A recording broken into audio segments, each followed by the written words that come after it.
Kita ke informasi pertama, Saudara Wakil Ketua Umum Partai Solidaritas Indonesia Ronald Sinaga alias Bro Ron jadi korban pengeroyokan dua pria di sebuah kantor advokat di kawasan Gondangdia, Menteng, Jakarta Pusat. Korban dianiaya saat mengawal belasan pekerja sebuah perusahaan yang belum mendapatkan hak atas gaji selama 3 bulan.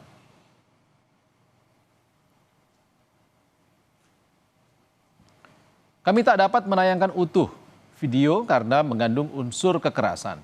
Pengeroyokan bermula usai adu argumen antara dua pria dan Wakil Ketua Umum Partai Solidaritas Indonesia Ronald Sinaga alias Bro Ron bersama 15 pekerja dari sebuah perusahaan yang mendatangi kantor advokat di Jalan Gondangdia Kecil, Menteng, Jakarta Pusat, meminta audiensi kepada pemilik perusahaan untuk menanyakan gaji 15 pekerja yang belum dibayarkan selama 3 bulan. Akibat kejadian, korban mengalami luka dan harus dibawa ke rumah sakit. Sementara kedua pelaku ditangkap Reskrim Polsek Metro Menteng, tak jauh dari lokasi pengeroyokan. Keduanya terancam hukuman 5 tahun penjara.